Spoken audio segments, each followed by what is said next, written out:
రాయలసీమను హార్టికల్చర్ హబ్గా చేయాలనే కూటమి ప్రభుత్వం నిర్ణయం మేరకు అధికారులు సన్నాహాలు చేస్తున్నారు. కడప జిల్లాలో 75,000 హెక్టార్లలో ఉద్యాన పంటలు సాగవుతున్న తరుణంలో రైతులను ప్రోత్సహిస్తున్నట్లు ఉద్యానవన శాఖ డిప్యూటీ డైరెక్టర్ సతీష్ చెప్పారు. అరటి, చీని, పసుపు పంటల దిగుబడి పెంచడంతో పాటు మార్కెటింగ్ సౌకర్యం కల్పించే విధంగా కార్యాచరణ సిద్ధం చేశామని ఈటీవీ ముఖాముఖితో తెలిపారు. ఏప్రిల్ నుంచి ప్రారంభమయ్యే హార్టికల్చర్ హబ్ వచ్చే 3 ఏళ్ల పాటు కొనసాగుతుందని డీడీ తెలిపారు. నాణ్యత కలిగిన మొక్కలు అందించడంతో పాటు రైతుల తలసరి ఆదాయం పెంచడమే ధ్యేయంగా పనిచేస్తున్నామని చెబుతున్న ఉద్యాన శాఖ డీడీ సతీష్తో మా ప్రతినిధి మురళీ ముఖాముఖి. రాయలసీమను హార్టికల్చర్ హబ్గా మార్చేందుకు రాష్ట్ర ప్రభుత్వం నిర్ణయం తీసుకున్న నేపథ్యంలో రాయలసీమ జిల్లాల్లో ఉద్యాన పంటల సాగు ఏ విధంగా ఉంది అనే దానిపైన కడప జిల్లాలో అత్యధికంగా ఉద్యాన పంటలు సాగు అవుతున్న నేపథ్యంలో ఉద్యాన శాఖ డిప్యూటీ డైరెక్టర్ సతీష్ గారు మన దగ్గర ఉన్నారు. ఆయన అడిగి మరిన్ని విషయాలు తెలుసుకుందాం. హార్టికల్చర్ హబ్ చేయడం వల్ల మనకు కడప జిల్లాలో ఉద్యాన పంటల సాగు పరిస్థితి ఎట్లా ఉంది? ఈ జిల్లాలో ఉన్న వాతావరణ పరిస్థితుల వల్ల, అదేవిధంగా మట్టి సాయిల్ కండిషన్ బాగా ఉండేదానివల్ల దాదాపు 25 రకాల హార్టికల్చర్ పంటలు ఈ జిల్లాలో సాగవుతున్నాయి.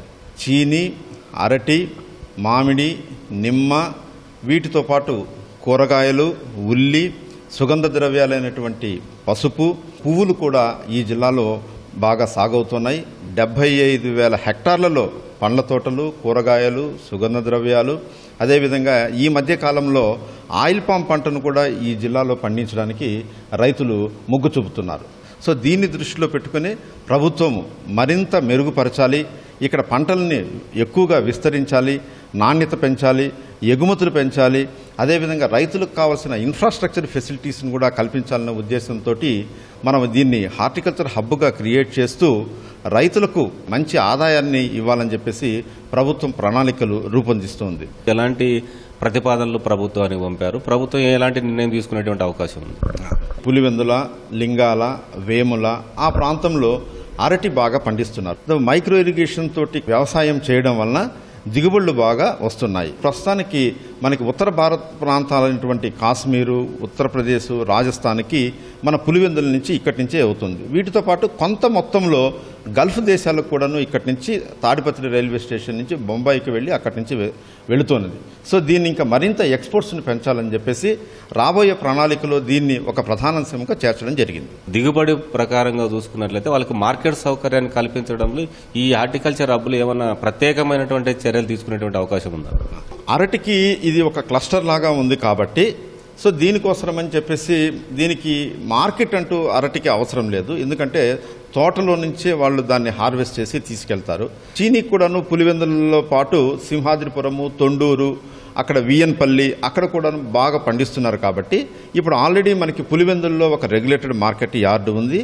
అక్కడ ఈనామ్ సిస్టమ్ను కూడా ప్రవేశపెట్టి చీనీ రేటును కూడా స్టెబిలైజ్ చేయడం జరిగింది.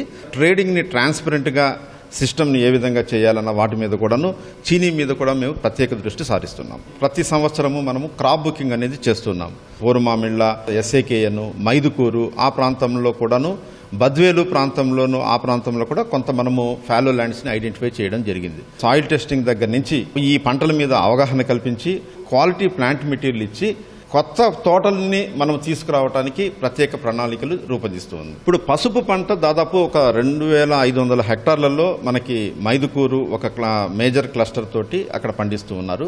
ఇంప్రూవ్డ్ వెరైటీస్ని తీసుకురావడానికి, అదేవిధంగా వాళ్ళకి డ్రైయింగ్ ప్లాట్ఫామ్స్ తీసుకురావడానికి, టర్మరిక్ బాయిలింగ్ యూనిట్స్ తీసుకురావడానికి, అదేవిధంగా పాలిషింగ్ డ్రమ్స్ తీసుకురావడానికి పోస్ట్ హార్వెస్ట్ మేనేజ్మెంట్ కింద దీనికి ఉద్యాన శాఖ ఫండ్స్ అలాట్ చేసింది. సో ఆ దిశగా మేము దృష్టిలో పెట్టుకునేసి పసుపు రైతులకి దిగుబడి పెంచడానికి, క్వాలిటీ పెంచడానికి కూడాను మేము చర్యలు తీసుకుంటూ ఉన్నాం. మేజర్గా మనకి చామంతులు పండుతూ ఉన్నాయి. సో వీటిని మార్కెట్ చేయడానికి కూడాను మేము ప్రణాళికలు రూపొందించాము.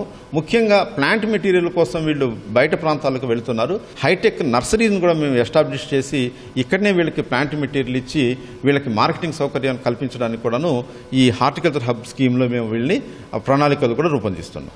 మామిడి తోటలు ఎక్కువగా సాగు చేస్తారు అంటే ఆ రైతులకి మీరు ఈ హబ్ ద్వారా ఏం చెప్తారు? ఇప్పుడు మామిడిలో మనకి అది ట్రెడిషనల్గా వస్తున్న పంట. సో ఇక్కడ మనము కావాల్సింది ప్రొడక్టివిటీ పెంచడము, క్వాలిటీని ఇంప్రూవ్ చేయడం అనేది ఒక ప్రధానమైన ఉద్దేశము. ఈ మామిడిలో నాణ్యత పెంచడానికి ఈ మధ్య కాలంలో మేము ఫ్రూట్ కవర్స్ కూడా ఇస్తున్నాము. ఆ ఫ్రూట్ కవర్స్ కట్టడం వల్ల కూడాను క్వాలిటీ పెరిగే అవకాశం ఉంది. తద్వారా దాని ధర ఎక్కువతోటి మార్కెట్లో పలికి రైతుకి గిట్టుబాటు అయ్యే అవకాశం ఉంది. విజయవాడ ప్రధాన కార్యాలయం నుంచి వచ్చిన ఆదేశాల మేరకు మనకి 3 సంవత్సరాలకి ఈ స్కీమ్ ఉంటే, మొదటి సంవత్సరంలో ఫస్ట్ ఫేజ్ కింద మన సింహాద్రిపురము, లింగాల, అదేవిధంగా వేముల ఆ కొన్ని ప్రాంతాల్లో కొన్ని క్లస్టర్స్ను ఐడెంటిఫై చేసి దానికి ప్రతిపాదనలు పంపించడం జరిగింది. రాబోయే ఆర్థిక సంవత్సరంలో 26-27 సంవత్సరంలో మాకు ప్రధాన కార్యాలయం నుంచి వచ్చిన ఆదేశాల మేరకు ఈ జిల్లాలో ఉద్యాన పంటల్ని అదేవిధంగా నాణ్యత పెంచడానికి, రైతుల తలసరి ఆదాయము పెంపొందించుకునేదానికి ఈ జిల్లా ఉద్యాన శాఖ సమాయత్తమవుతున్నది. కెమెరామెన్ జగదీష్తో మురళి, ఈటీవీ న్యూస్, కడప.